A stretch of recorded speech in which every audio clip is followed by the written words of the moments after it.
Hello.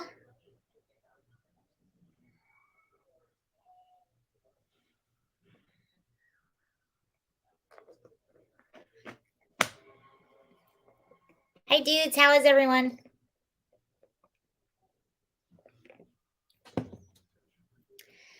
I'm really upset. I was trying to upload a video. Eva chased the geese today, and it was really funny. But I can't get this video uploaded to StreamYard, and it's really bothering me. Give me 1 second. We'll give it a second for people to come in.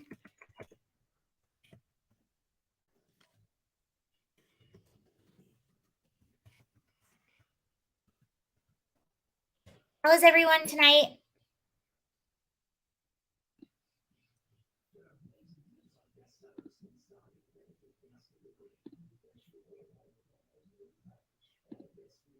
Hi, Matt. How are you? Hi, Benz. 2000 Mules. I did watch it. I'm really mad about my cat video.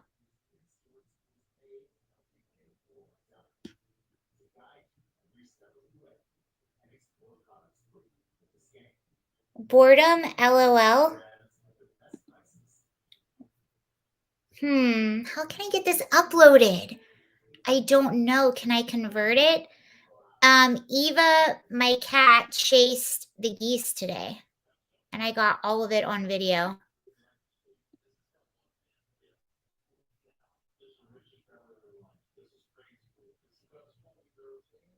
I'm here to drink ginger ale and fight geese.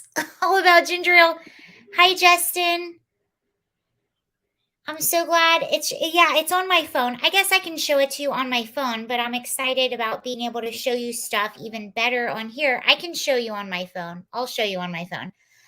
So Justin is new. Justin, I'm on a farm temporarily right now, and I have geese that have been hanging out in my yard for the past 2 weeks, week and a half. It went from 2 to 15 geese. They weren't here earlier today, but they were here tonight. So my cat finally met the geese, and let me see how good this can play for you. Hold on.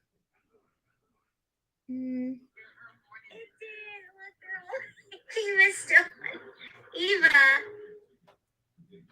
Yeah, you can hear yourself, can't you? Can you see?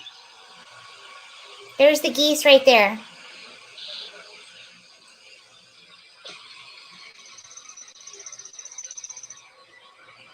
Eva. There's Eva. Uh-oh. She sees them. Go ahead, fat ass. My mom called her a fat ass. What are they? So she sees them. There's the geese. There's Eva. Uh-oh. See, look at her. Look at her.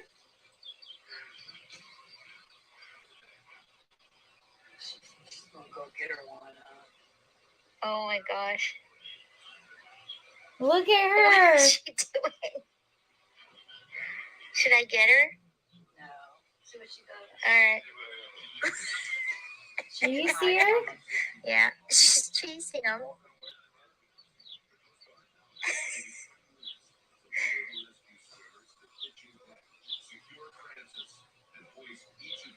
She's pouncing. She's going.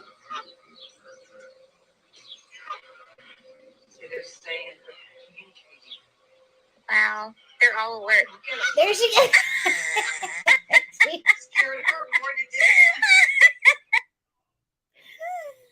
So Eva chased them, and then they scared her more than she scared them.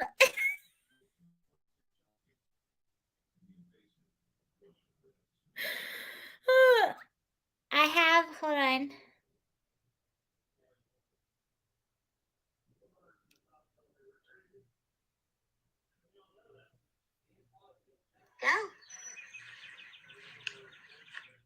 Go. She's going back. So now they're back there. There's Eva. You see the geese kind of in the background? They're moving a little bit.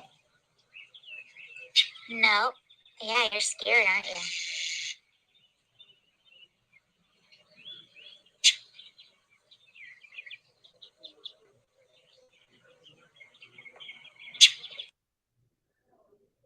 Oh, wait, there are two of them. There she is. There's Eva. Is the geese? She's going back for more.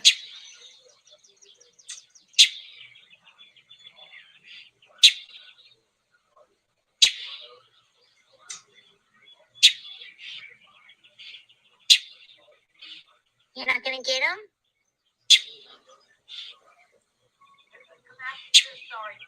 Yeah. So there's two that were like guarding.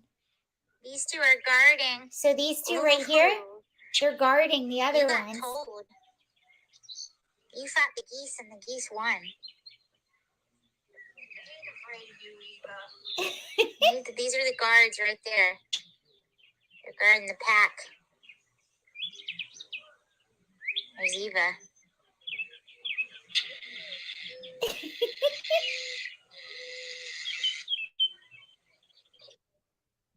So those were Eva's adventures today. It was so funny when she tried to chase them and they just ran after her. Eva's lack of commitment is becoming a mass murder. Eva's lack of commitment to becoming a mass murderer is disappointment. For real. No, I'm telling you right now, Eva has no commitment. She'll chase after something and she gives up really quick. She's all bark, no bite for sure. Farm looks awesome. It is pretty cool.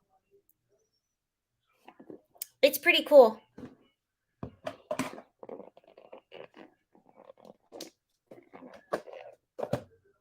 I just got a farm kitten last winter, was 30 at the time. So, oh, that's so cute. Oh, it was negative 30 at the time. So happy to have her. That's really, really cute. There's a few other cats around the area, but Eva chases all of them off. So, but she's a lot of bark, no bite.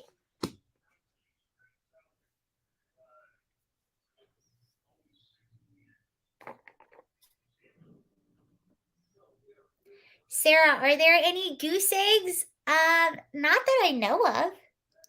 I haven't seen any goose eggs. Okay, so we had 2 geese for about a week straight. We had, and so 2 geese for about a week straight. And then came home one day, there were 10 geese. So it went from 2 to 10. This morning, there were 15 geese. This afternoon, if you saw where Eva was, there were actually only 11 geese. They disappeared for most of the day, and then they came back. There were 11 geese. Just don't let Eva be a barn cat. You'll get gifts of little critters. No, she's in right now. She's in her little cat house. She only goes out for a few hours every day.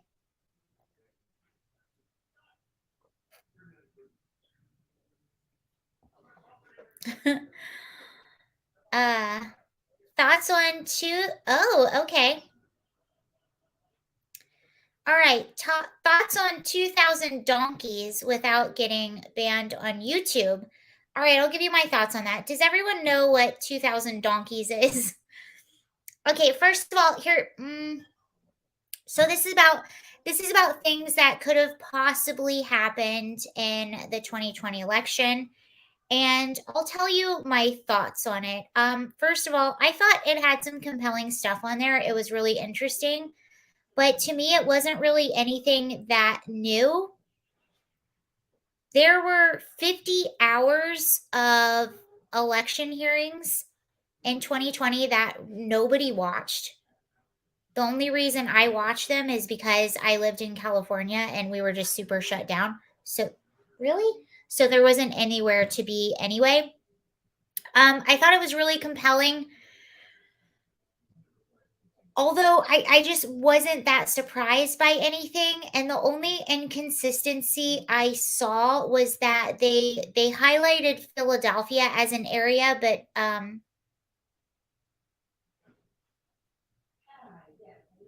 Trump actually did better in that area than he did in 2016. I don't know. I thought it was good. I thought it had a lot of compelling stuff, but I'm so skeptical. So I had to pay $20 to watch it. I'm just skeptical of anyone that charges that much money to watch something that they're desperate to get the information out. Does that make sense?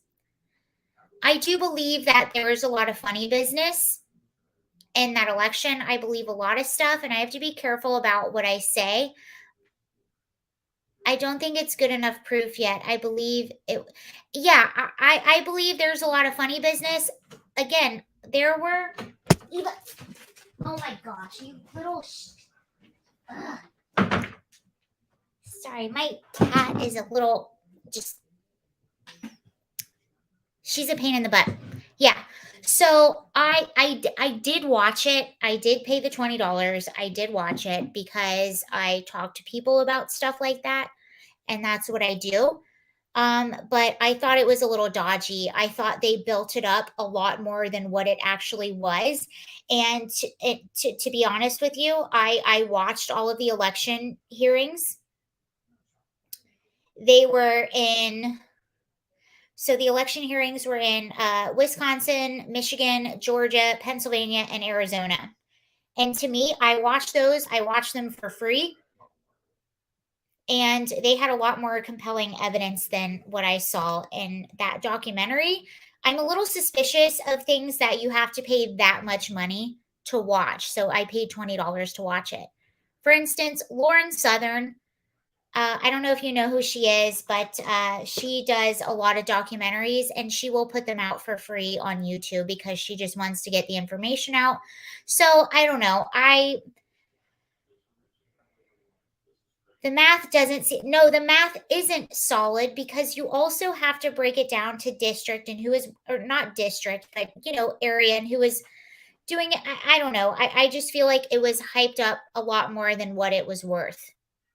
If you already believe something happened in that election, then you're going to believe what you see in the documentary. If you don't believe anything happened in that election, there is no way in heck you're going to pay $20 to watch it.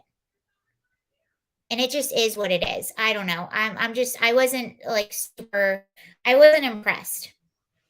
Not to say I don't believe funny business didn't happen. I just was not impressed by the documentary. And I'm typically a fan of Dinesh D'Souza. I have actually one of his books right here. I've watched a lot of his documentaries, but that didn't impress me. And I just feel like they hyped it up a lot more than what it is. And I'm a little annoyed that they're saying any Republican who doesn't talk about this documentary, I don't trust. I'm a little annoyed by that. So basically, it doesn't change anyone's minds who's already haven't. Yes. Okay. So yeah. So Panda Sniper, I was trying to read your name. So Panda Sniper says, so basically it doesn't change anyone's minds who already has got an opinion on it. Yeah, that's how I feel about it. I would recommend if you want to decide whether funny business happened or not, I would recommend watching the hearings, but those are 50 hours of hearings that you would have to watch. I watched all of them because where I lived, we were just super shut down and I had nothing better to do. Tim Pool's whole chat has been ragging on him for 2 days about that because he doesn't want to talk about it. I totally understand why he doesn't want to talk about it. I don't really want to talk about it just because I'm a little YouTuber and I'm not trying to get banned before I even get started. So it's really not something I want to talk about either. Also, the documentary is not that compelling to me. Yeah, it had some really interesting stuff. It had some okay, maybe it had some compelling stuff. Maybe but it's not worth talking about, really. It's just not. Hey, you broke 14K. I did. Yay! It's just not at this point. The proof needs to be court quality. That yeah, it's just not. And I'm sick and tired of people making these documentaries and being like, we have the most compelling evidence, and then you're charging $20 for people to see your documentary.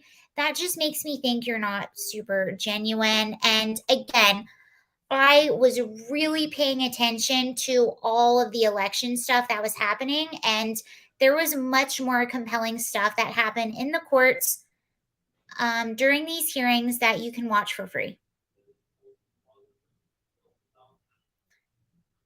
Thank you very much, Glenn. Wait, it was nothing new. Is that what you were saying? I mean, it's a little bit new. So, what they did was they geo tracked people. So, they tracked people's phones. You paid Salem $20. I did pay Salem $20, and I almost shouldn't have done that. But I talk about this stuff on the internet, so I want to know what I'm talking about, and I felt like I should watch it. But after paying $20, I'm like, I wish I could get that $20 back. I'm serious. Like it wasn't that great. And I'm a huge and this is coming from someone. I'm always a big fan of Dinesh D'Souza's D'Souza. Gosh, I'm not saying his freaking name right. I'm a big fan of a lot of his documentaries, so I don't mind paying that much money to him. But after this, I'm just like, I wasn't impressed. It was just another movie. Yeah, it was. Sounds like some blurry Bigfoot footage. I mean, so they geo tracked a bunch of people and they tracked them going to a bunch of drop boxes and drop. But if you have common sense, you already knew that this was kind of happening. It wasn't compelling. I would recommend anyone don't pay $20 to watch it. It was almost like when Mike Lindell, he dropped a documentary saying like this is breaking and this is going to prove so many things and we just won because of my documentary, but you have to be a lot more compelling than that. Unfortunately, the cases went in front of left judges and yeah.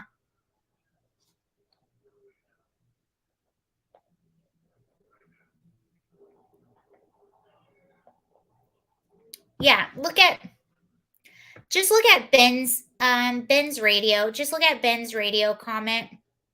That's basically what the movie was. But to me, this wasn't anything new. This wasn't any compelling. It wasn't anything new.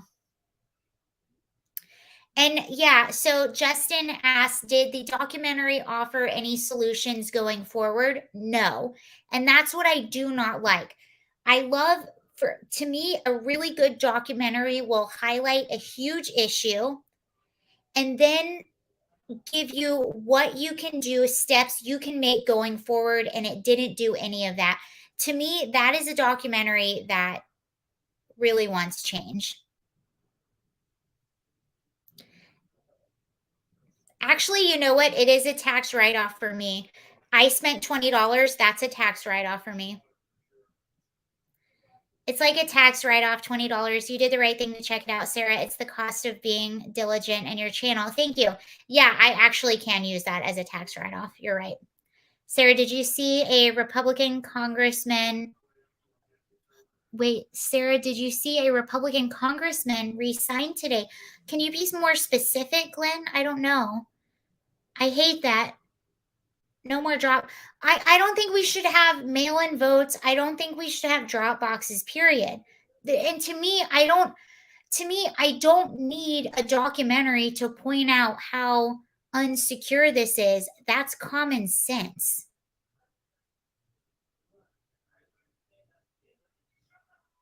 I'll give you that. No more drop boxes. Yeah. Okay. So maybe the whole point of the documentary was no more drop boxes, but I knew that before we even we shouldn't be doing that anyway. It's just so unsecure. Why would you do that? And then the one thing I did that did interest me in watching this documentary is you actually saw the people that come and pick up the ballots from the drop boxes. And when you actually see it, and they're doing it correctly, like they're not doing anything wrong, but they come, they open the drop box and they put them in these other like secure boxes. And to me, it just seems like too many there's too many people involved in picking up these ballots and they're going through too many hands, and I just don't trust it. I don't like it. So, yeah, I don't recommend if you haven't seen the documentary, I'm just because I care about you guys, don't waste your $20. Don't watch it. It's you can find if you just scroll on Twitter, you'll find clips of it, and that's really all you need to see. There's nothing that's going to be more compelling than the clips you'll see on Twitter.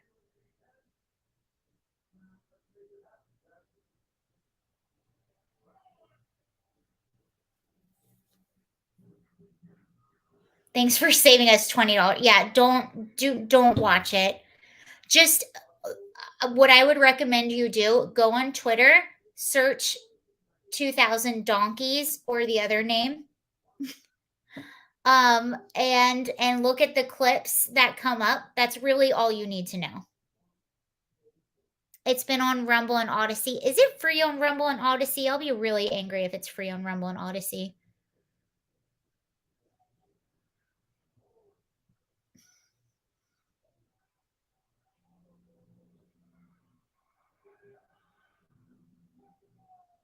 If you want to pay for a movie, check out The Batman. It's free on Rumble and Odyssey. Ugh.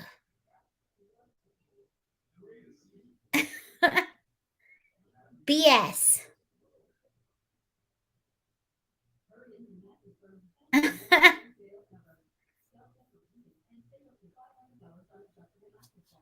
Screw that. I should ask for my money back.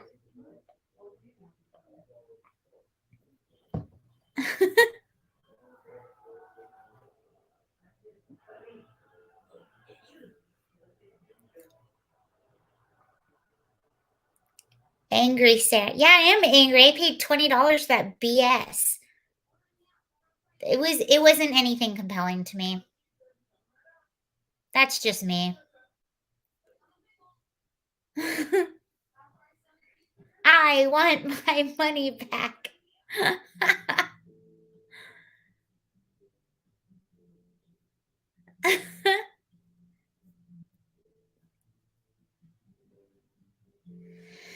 How do you see the divide Roe versus Wade is whoa. Okay, how do you see the divide Roe versus Wade is creating? Oh, how will that play in the short term versus long term? Oh, okay. Well, this is a good hold on. Okay, this is kind of a good segue into this because we're going to talk about so let's talk about this Roe versus Wade and how it's creating a divide, if you will. Um, I don't think it's creating as much as a divide that media pundits and leftists would like you to think that it's creating. I don't think it's creating that big of a divide. So here's a poll. First of all, Supreme Court leak not helping Democrats. So Democrats were really going to think this leak was going to help them. I want my $3.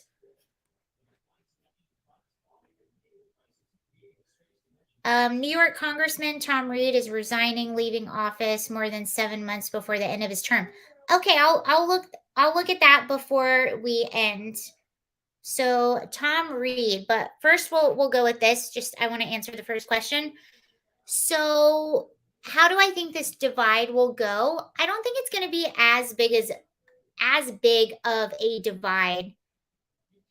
Have you seen the Amber Heard cat meme yet? People want it banned. You should look it up.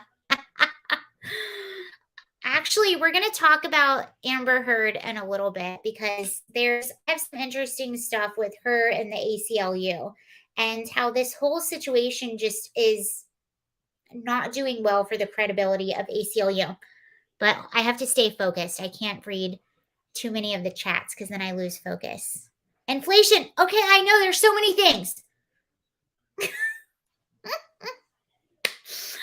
All right, dudes, we're talking about abortion right now. Stay focused. Amber Turd, I know. Stay focused. We'll talk about turds in a second. We're talking about abortion right now. All right. I don't think the divide is as bad as what it would seem if you were just watching the media. And I also don't think it's as bad for Republicans. The chat wants what the chat wants. You're not pregnant, John. Please don't poop on. Oh, gosh.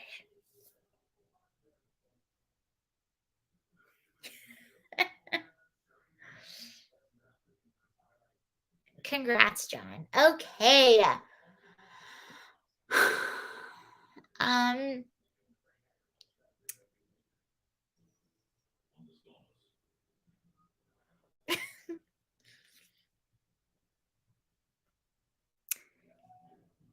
Harry Inton of CNN on polling before and after the Supreme Court leak. Republicans actually had a larger advantage post the leak than which I don't think is what most Democrats were hoping for. So I think Democrats were hoping that the whole leak was going to really advantage them, but it ended up advantaging Republicans more. Yeah, the attack on Christianity is pretty bad. All of the protests are pretty bad. Just all of it is pretty bad. And it's not working out exactly how Democrats thought it was going to work out.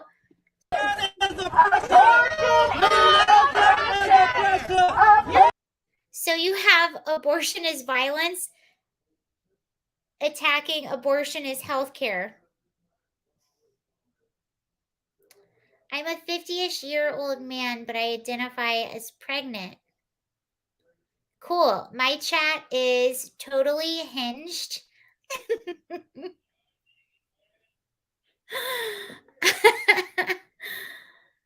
Yeah, the left looks crazy after this. Aren't most women pro-choice anyway? Yeah, we were talking about this earlier today. So here's the issue with the Democrats thinking that Roe versus Wade is a winning issue. First of all, the biggest issue for most people are gas prices and inflation. And the fact that the women that do have babies are having a really hard time finding baby formula at grocery stores. Those are the biggest issues for people right now. Also, they're really hoping that this abortion issue is going to motivate like young college aged kids, but most young college aged kids are on birth control. They're already taking contraceptives, which are way more available than they've ever been. So abortion isn't something that they think about too often. And now you have all these leftist lunatics coming out that are just making them look absolutely crazy. And here's like, this is hilarious. So, this is a pro life versus pro choice group. One is saying abortion is violence, the other saying is abortion is healthcare.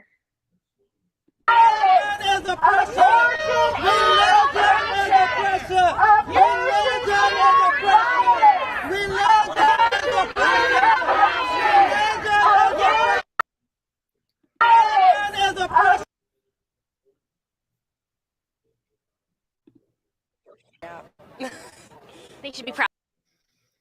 And then again, it's exposing just how crazy they are.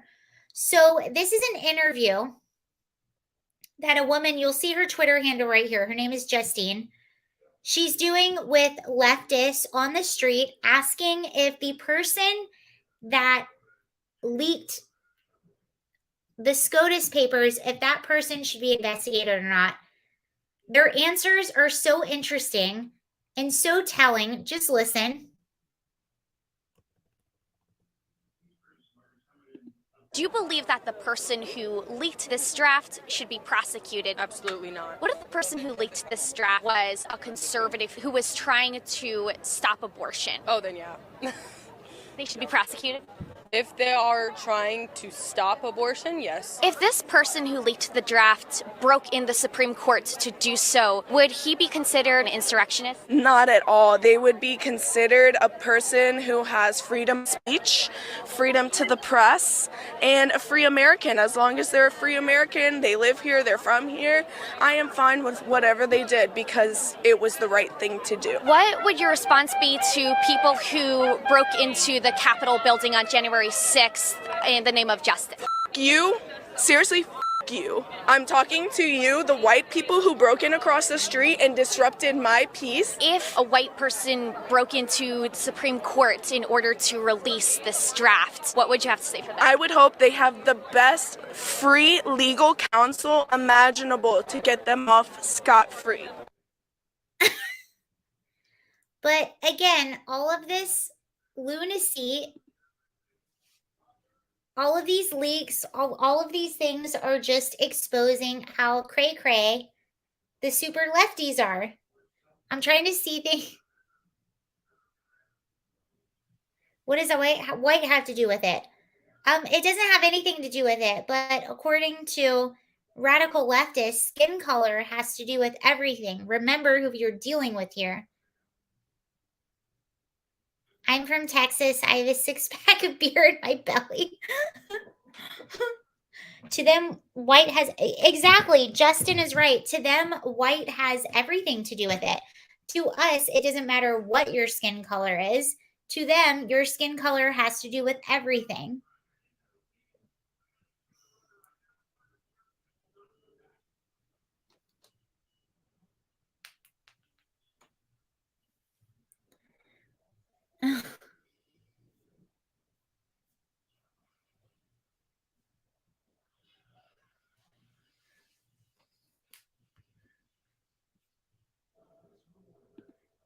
Is dealing with misinformation?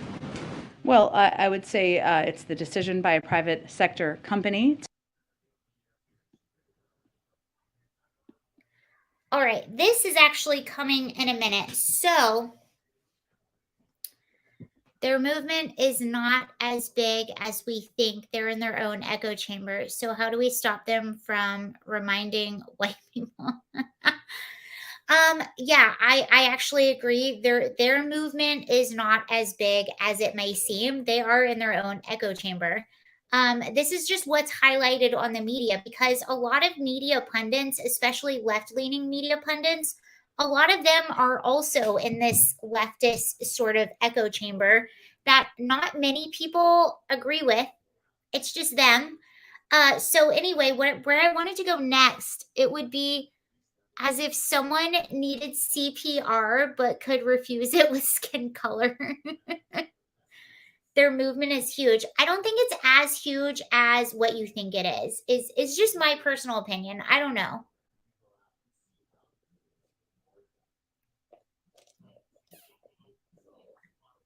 Can I wear whiteface? For sure, man. Whiteface is not racist.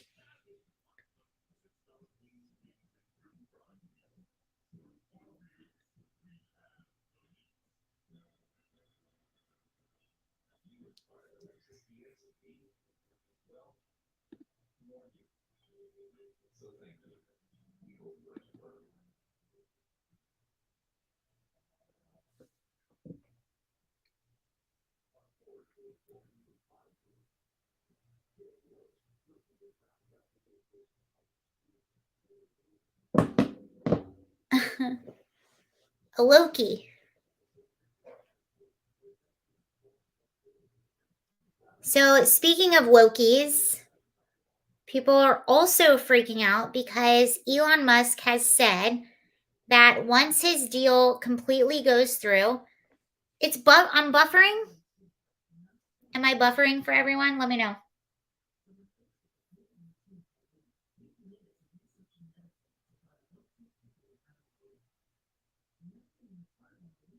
All right, we'll wait till I'm done buffering.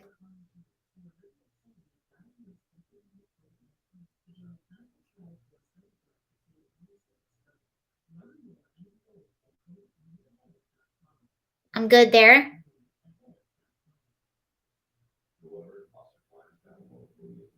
No, you're okay at this moment. Okay, good.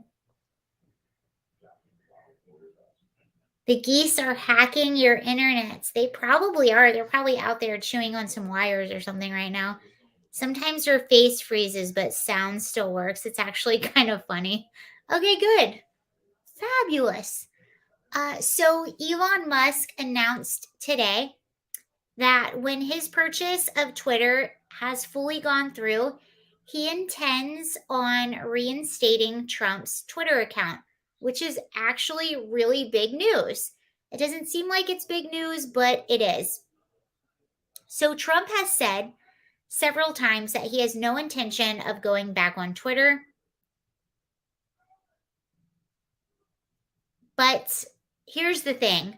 If he is reinstated, his account is automatically reinstated. You can see his old tweets.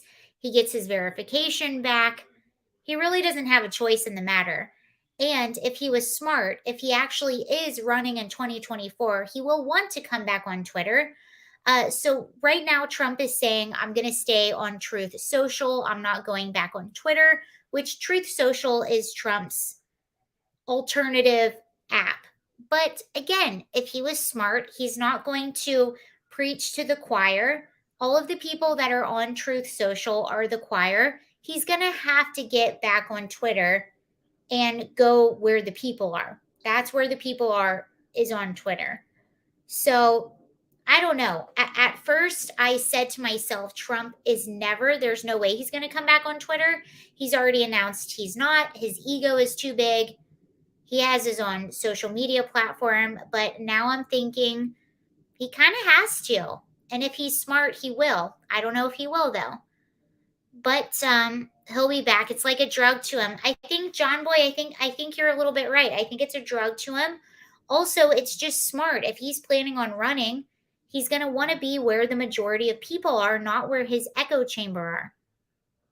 The only people that are this is my problem with a lot of these alternative sites, not so much Rumble, not so much Odyssey, not so much the video sites, but the sites that try to be like Twitter, like Gab and Truth Social.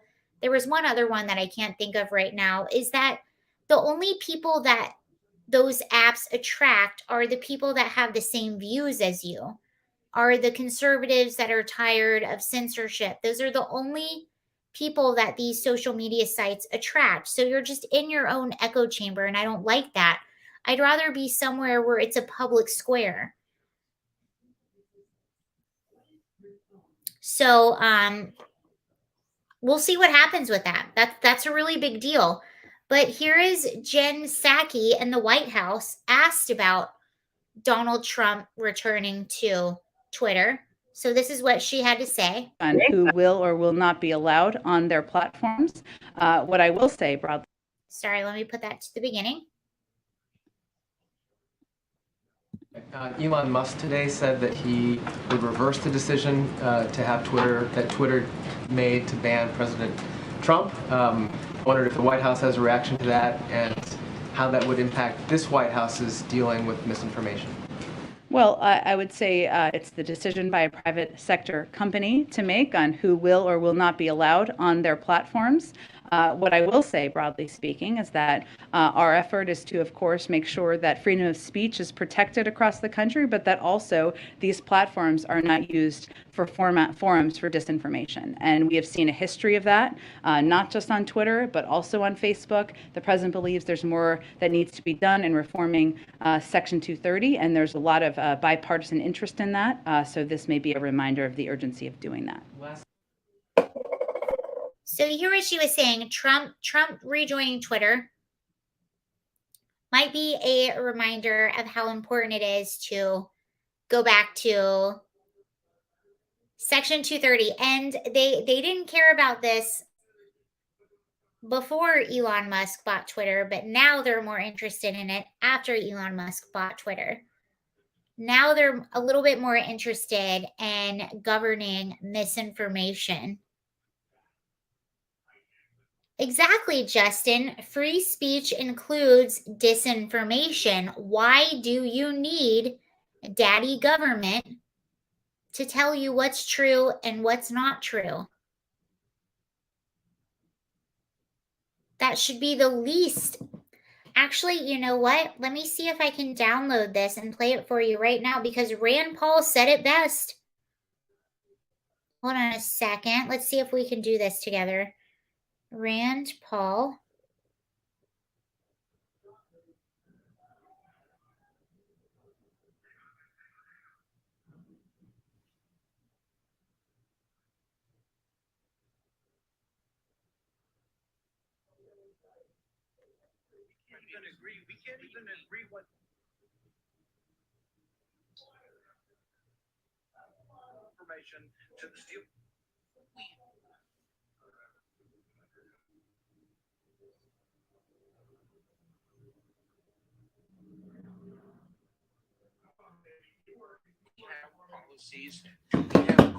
All right, I'm downloading that for you right now.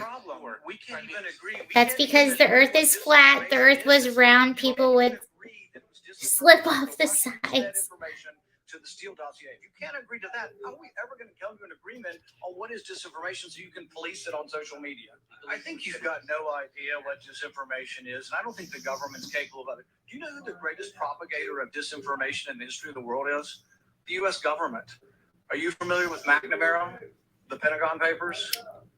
Are you familiar with George? Who appointed them? The Marxist Revolution all stood by. I don't know. It's quite scary. I never thought I would see in the USA so many people that wanted to censor conversation. The USA has always been, in my opinion, a place where you can criticize your government. Obviously, you can't make threats to your government, but you can criticize your government, and that's okay. That's what America is all about. And now they're creating disinformation boards so you can't criticize your government.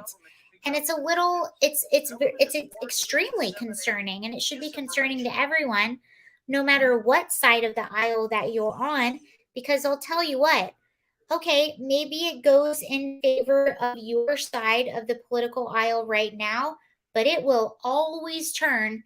And one day you're going to be on the side of the political aisle that they want to censor. It will always turn. That's why it doesn't matter if it's on your side or not. You should always be against it. Always. You set a precedent now. You better be willing to live by it, even when it goes against you.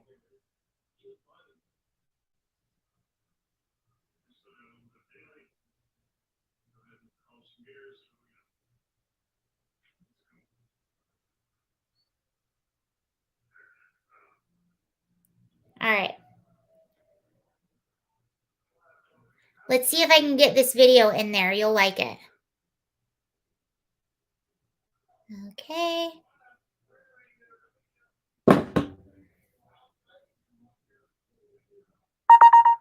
All right, let me see if I can get this in here, and we'll watch it together because it's a good video.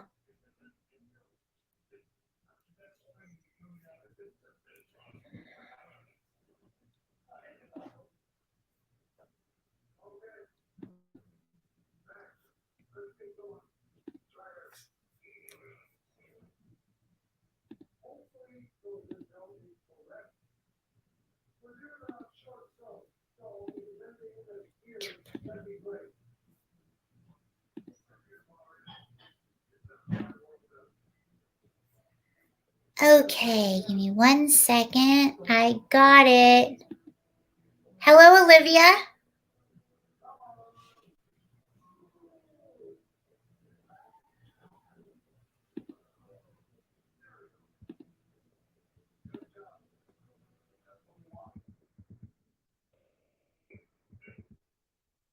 Retro. All right. Let's see. Oh, found it. Okay, please upload. Some of them. Oh, there it is. Can't even agree what disinformation is. All right, you guys ready for this? We played this last week. But this is Alejandro Mayorkas. If you don't know who he is our Secretary of Defense for Homeland Security. Hi, Braxton. And he is the one that announced this disinformation governance board with Homeland Security. So we have a wide open border. We have all these issues happening right now, and he introduced a disinformation governance board. And right now he's being grilled by Rand Paul. So this is the Department of Homeland Security and their budget hearings. And Rand Paul is questioning why we should even have a disinformation governance board, and it's brilliant. And here it is. So this is Alejandro Mayorkas. He's the one defending the disinformation governance board, and he's being questioned by Rand Paul, who is clearly against it. Here we go. Policies? Do we have guardrails? Do we have Yeah, standards but here's the to problem. ensure- We if I can't may, even this is agree. an We can't even extremely- agree what disinformation is. This is- You well- can't even agree that it was disinformation, that the Russians fed information to the Steele dossier. If you can't agree to that, how are we ever going to come to an agreement on what is disinformation so you can police it on social media? I think you've got no idea what disinformation is, and I don't think the government's capable of it. Do you know who the greatest propagator of disinformation in the history of the world is? The U.S. government. Are you familiar with McNamara, the Pentagon Papers? Are you familiar with George W. Bush? You guys, I'm going to play this for you while I go to the bathroom. Is that cool?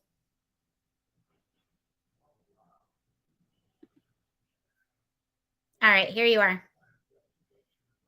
And the weapons of mass destruction. Are you familiar with Iran-Contra? I mean, think of all the debates and disputes we've had over the last 50 years in our country. We work them out by debating them. We don't work them out by the government being the arbiter. I don't want you guardrails. I want you to have nothing to do with speech. You think we can't determine, speech by traffickers is disinformation? You think the American people are so stupid they need you to tell them what the truth is? You can't even admit what the truth is with the Steele dossier. I don't trust government to figure out what the truth is. Government is largely disseminating disinformation.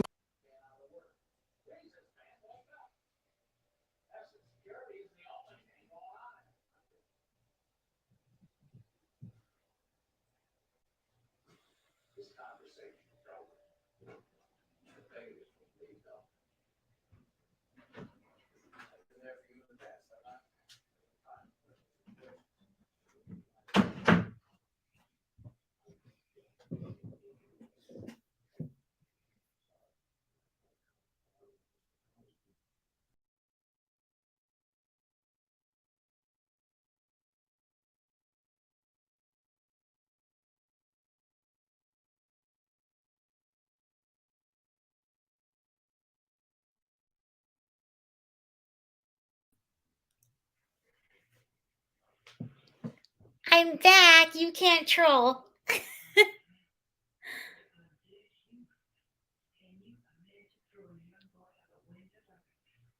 It's so simple and straightforward that I can't believe our giver is even thinking about this alone, debating it.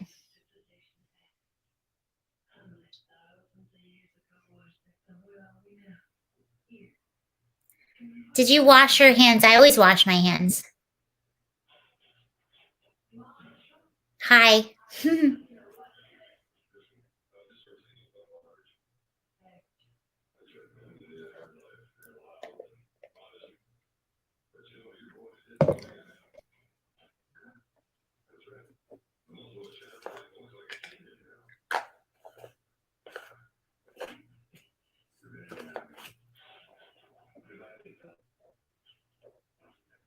I don't think her hands.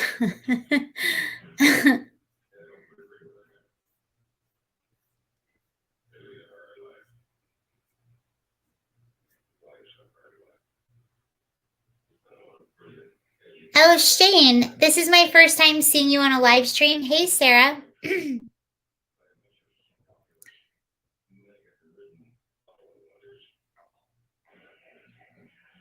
Hi, Shane. Welcome.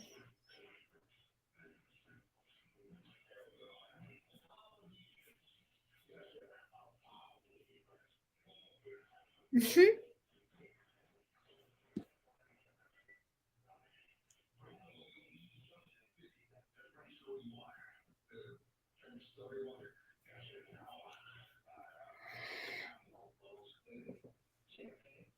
You're welcome.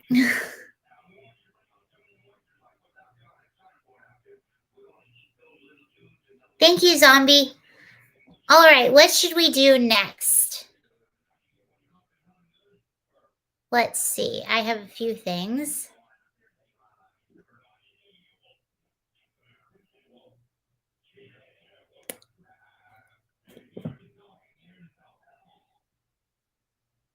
Sarah, did you see Josh Hawley grilling Mayorkas? I did. That was also a good grill. I don't have the video with me, but Olivia, that was a really good grill. Josh Hawley, Rand Paul, those are some of my favorites as far as people calling others out.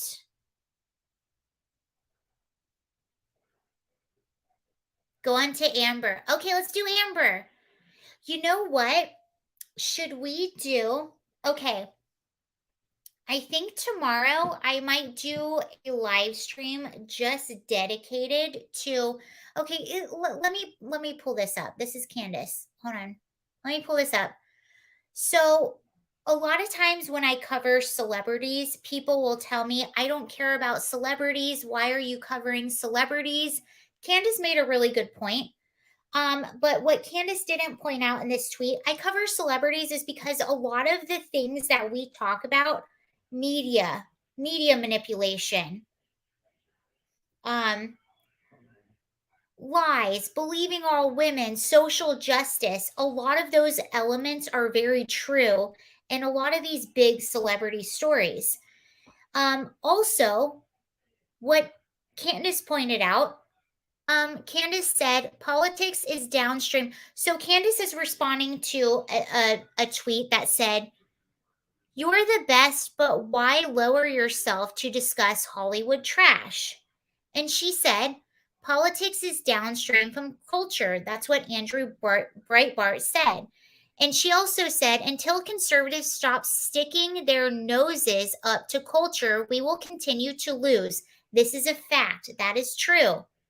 Culture is determining politics, not the other way around. The left running Hollywood has contributed to virtually every societal ill that we suffer from today. Compete for culture, win politics. Okay. So, first of all, I wholeheartedly agree with that.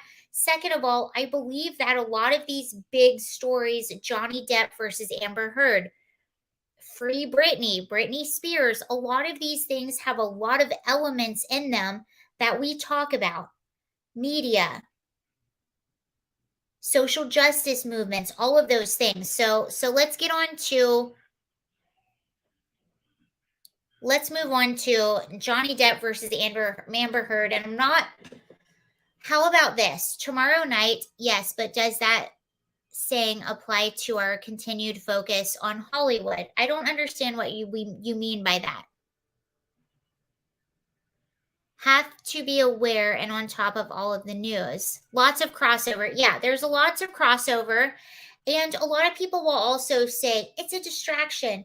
No, it's not a distraction.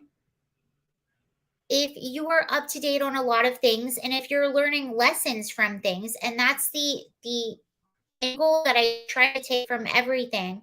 What is the lesson in this? What can we learn from this? What does this situation expose? So, celebrities sell us politics, services, and entertaining arts. Okay, that's a joke. Yes, but how does that saying apply to our continued focus on Hollywood? Oh, okay. Yes, politics is downstream of culture, but why does that mean we have to continue to focus on that aspect of culture? Uh, okay, Justin, I'll explain that to you because we are trying to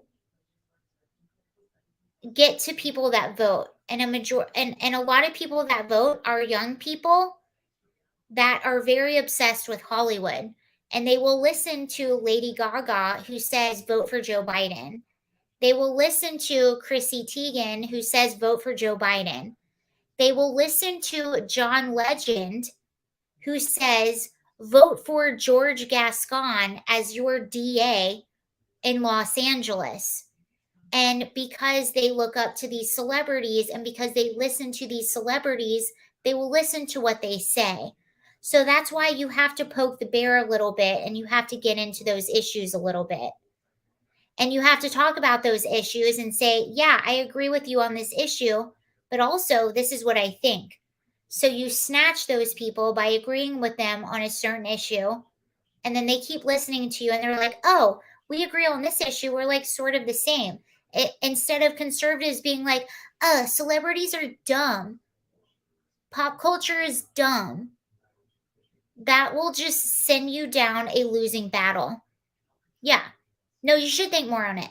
And that's why Candace will get into it with Cardi B, because once Candace is into it with Cardi B, people that never heard of Candace will be like, "Who the heck is Candace Owens? Oh, damn. She just owned Cardi B." Or someone that never heard of me will be like, "Oh, Sarah actually cares about Free Britney," which I actually do, because I've followed Britney for a long time. And a lot of those elements that go into like the Free Britney thing also go into conservative politics. There's a lot of things that interloop, and the more that Republicans shame like Hollywood culture and celebrity culture, the more you distance yourself from those young up and coming voters. So it's very smart to talk on these topics. Also, I'm very interested in these topics.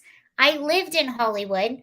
I've seen the downside of Hollywood, and these are things that are very passionate for me personally to talk about, because I've been there, done it, and I've seen it, and I want to talk about it. People that have zero skin in the game get to have a say in how we run things. What the F is, yeah. And talking about celebrities or celebrity issues, it's not feeding into a distraction. It's being aware of all elements that influence people. Politics influence people. Celebrity culture influences people, whether you like it or not. It influences people. So it's important to give your take on it, I think, and at least have a conservative take on it out there and not just a liberal take on it.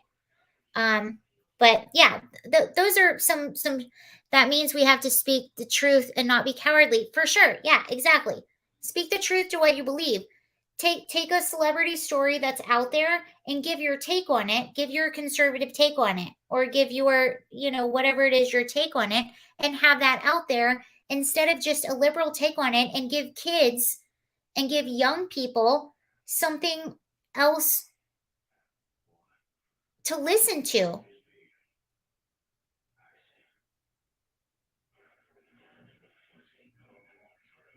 All right, so let's talk about Amber Turd.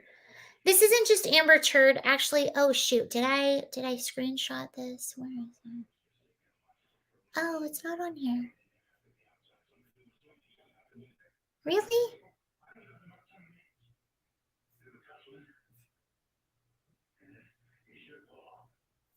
Hold the phone. Hold that phone. Yeah, turds. Yeah, we're gonna talk about turds right now. So tomorrow, you know what I think I'm going to do? So I'll do my live stream tomorrow during the day at 2 p.m. Eastern, and we'll talk about normal politics stuff. But tomorrow I'm going to do another live stream. We'll do it at around 8 to 8:15. I'll start it at around 8 or 8:15. And we're going to talk about celebrity stuff. And I'm going to give you my opinions on them. And I think that we'll laugh at them. We'll do whatever we need to do. But we're going to talk about pop culture, celebrity stuff tomorrow on the live stream. And that's what we're going to do. We'll do Free Britney. We'll do Amber Turd. We'll do whatever else is going on. We'll do Kim Kardashian. We'll do all of those things, and I'll give you my take on them. That's what we're going to do. We're going to do Celebrity Wednesday or whatever. That's what we're going to do. And I think it'll be fun and informative. All right, okay, there's a story in the Atlantic. And the reason I wanted to talk about this is because it brings up the ACLU. And I think that's fabulous. Let me see if I can. Okay, here we go.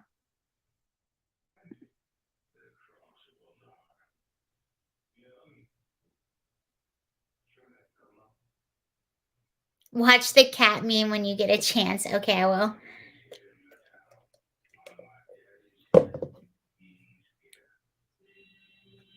All right. This is what we're doing right now.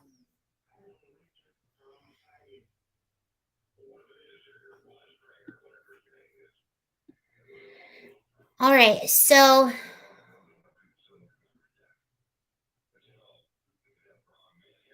here we go. This is actually in the Atlantic, and The Atlantic is a very left-leaning publication, and they are calling out the ACLU, and they are calling out Amber Heard because of this trial. And this is why some of this stuff is significant. Because, yeah, Amber Heard versus Johnny Depp, not a big deal. Two celebrities, who cares? But this involves the ACLU, and this involves the media and how they can conspire to create a narrative that is false to get to the emotions of people when in fact it's not real. And that's what this story is all about. So here we go. The lurid spectacle that is Johnny Depp's $50 million defamation lawsuit against his ex wife Amber Heard hasn't just tarnished his star and hers with allegations that he beat her and violated her with a bottle, or that she severed part of his finger and emptied her bowels in a marital bed. Ew. Both deny wrongdoings, and Heard has countersued for $100 million. Amid this grotesque, it might be possible to overlook the bizarre involvement of the ACLU. But the civil rights organization's cringeworthy role deserves closer scrutiny because of its centrality to the case and because it exemplifies the degree to which the ACLU has lost its way in recent years. The heart of Depp's claim is that Heard ruined his acting career when she published a 2018 op-ed in the Washington Post describing herself as a public figure representing domestic abuse, a thinly veiled response to much publicized accusations of assault she made against Depp in court filings toward the end of her short-lived marriage. But Heard hadn't pitched the idea to the Post. She didn't pitch this to the Post. The ACLU did. Terrence Doherty, the organization's general counsel, testified via video deposition that the ACLU had spearheaded the effort and served as Heard's ghostwriter in exchange for her promise to donate $3.5 million to the organization. The promised donation also brought Heard the title of ACLU Ambassador on Women's Rights and Focus on Gender-Based Violence. When Heard failed to pay up, Doherty said the ACLU collected $100,000 from Depp himself and another $500,000 from a fund connected to Elon Musk, which Heard had an affair of. I know we like Elon Musk, but that doesn't mean he's perfect. He had an affair with Amber Heard and paid the ACLU $500 on her behalf because she didn't want to come up with the $3.5 million she promised them, whom Heard dated after the divorce or during, depending on what your opinion on that matter is. The ACLU's bestowal of an ambassadorship and scribe for hire services upon scandal-plagued actor willing to pay 7 figures to transform herself into a victim's advocate and advance for to okay, I want to reread that because this is very important. The ACLU's bestowal of an ambassadorship and scribe for hire services upon a scandal-plagued actor willing to pay 7 figures to transform herself into a victim's advocate and advance her acting career. Heard pushed for a publication date. This is so important. All of this is so important. Heard pushed for a publication date that coincided with the release of her film Aquaman is part of the group's continuing decline. Once a basin for free speech and high-minded ideals, the ACLU has become, in many respects, a caricature of its former self.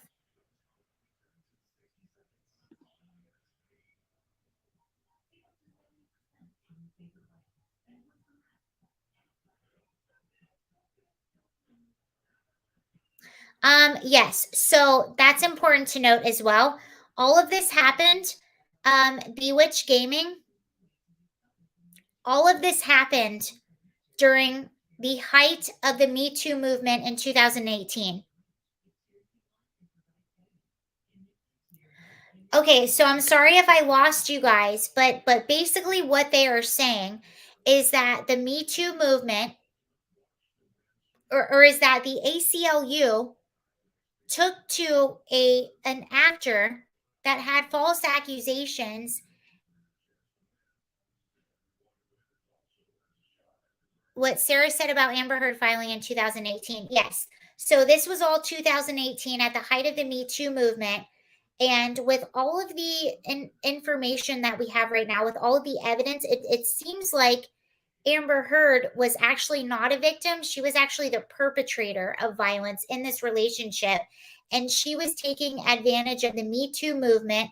And the ACLU was taking advantage of the fact that she was promising them a $3.5 million donation. They made her an ambassador. They also coincided this whole release with the premiere of her Aquaman movie when this was at the height of publicity for this actor. So they all coincided to get as much traction as possible from this op ed. And it was, in fact, the ACLU that drafted the original op ed. So they all kind of conspired together to release this and to get maximum exposure.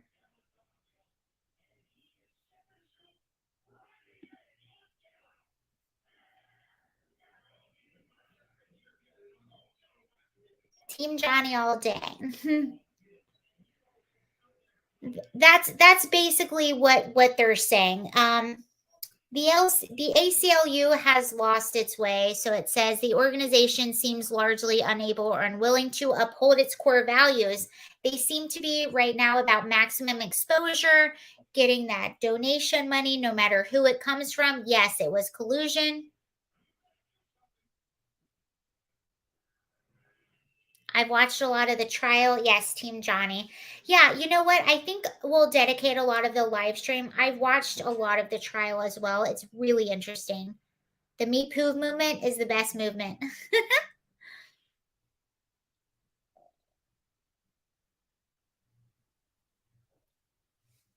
Yeah, so I just find it really interesting now that the Atlantic is even calling out the ACLU.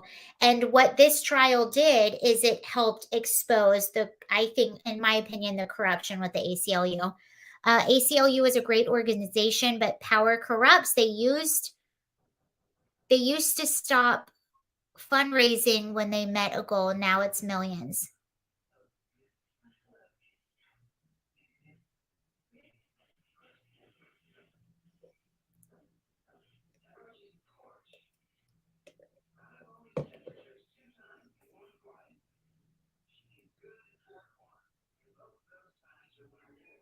A new spin on a movement like bowels.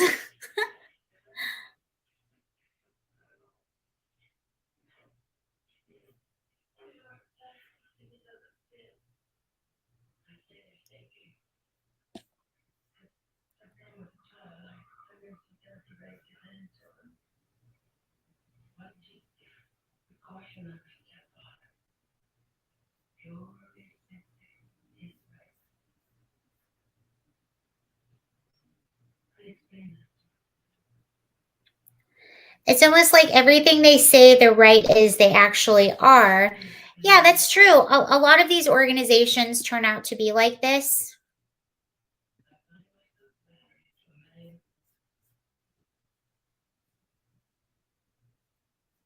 Here's an interesting paragraph in this article. Progressive causes are near and dear to my heart. I am a feminist and staunch Democrat. Okay, so this is the girl writing the article. This is a feminist and staunch Democrat who's writing this article.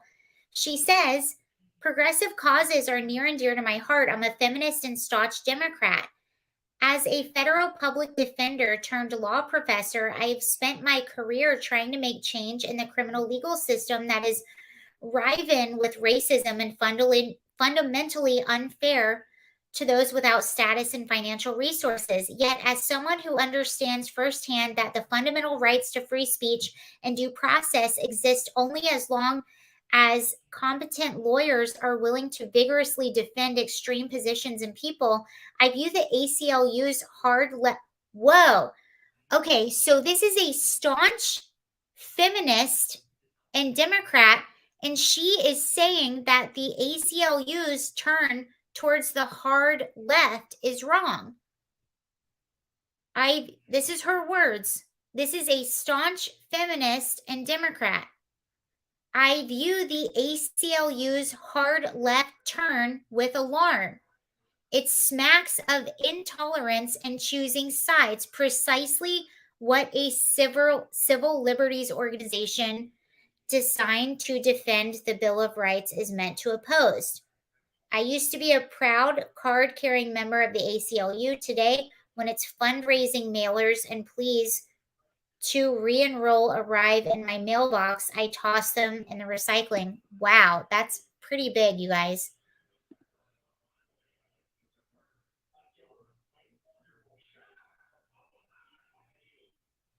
That's a pretty big deal. That was in the Atlantic. This is a part of this. What I just read you is a part of this article that I have on the screen right now. So that's a big deal.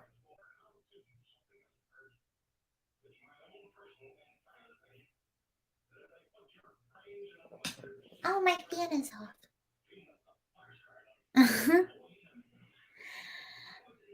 All right, you all, I'm about to head off.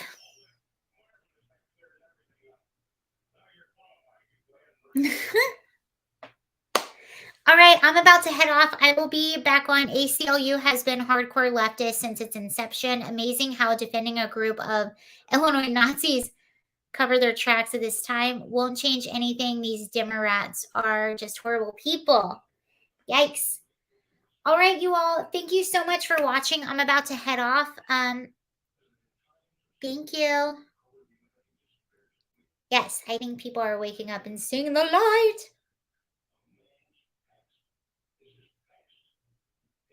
Of course, there are some good Democrats out there. I know a lot of them. There are a lot of good people out there. Democrats.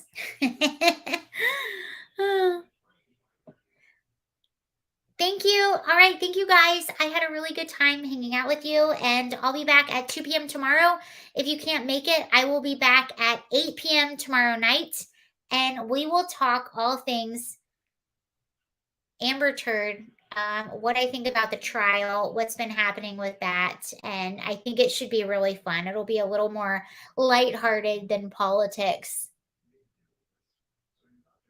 All right. See you all later. Bye. Good night.